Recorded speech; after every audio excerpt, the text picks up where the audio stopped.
আসসালামু আলাইকুম ভিউয়ার্স। মিঠুন হোসেন ব্লগের পক্ষ থেকে শুভেচ্ছা জানাচ্ছি। আমি মিঠুন হোসেন। তো প্রকৃতির মাঝে ঘোরাঘুরি, প্রকৃতির মাঝে আনন্দ, প্রকৃতির মাঝেই সকল কিছু খুঁজতে আমি সবসময় এই সবুজ পাহাড়, নদী এখানেই বেশি ঘোরাঘুরি করি, কারণ এর মধ্যেই আমি আনন্দ খুঁজে পাই। তো খুব তাড়াতাড়ি আমাদের পরিবারের নতুন সদস্য আসছে, সকলেই দোয়া করবেন তার জন্য এবং আমার অর্ধাঙ্গিনী শ্রাবন্তীর জন্য। ডাক্তার আর বর্তমানে তো হাইকোর্টের রিট অনুযায়ী সন্তান কি হবে, ছেলে না মেয়ে, অর্থাৎ লিঙ্গ সেটা জানা যায় না। তো আগে থেকেই আমার প্ল্যান ছিল যে জানবো না, আল্লাহ যা দিবে তাতেই আলহামদুলিল্লাহ। তো সেই থেকে জানাও হয়নি, আর যা হবে আলহামদুলিল্লাহ।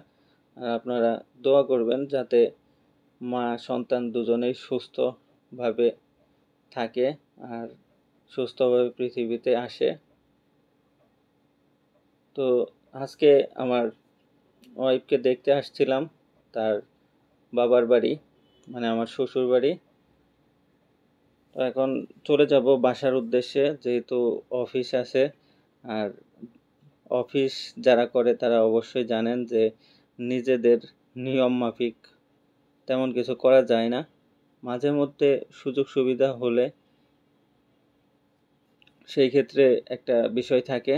তো আমি যেহেতু এখন ঈদের সময় সামনেই, কোরবানির ঈদ, চাইলেও এত সুযোগ সুবিধা এখন নেওয়া পসিবল না।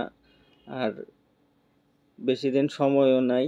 ডাক্তার ডেট দিয়েছে 28 তারিখ। তো 28 তারিখের হয়তো বা আগেই ডেলিভারি হওয়ার কথা। তো তারপরে দেখি আল্লাহ কি ভাগ্যে রাখছে।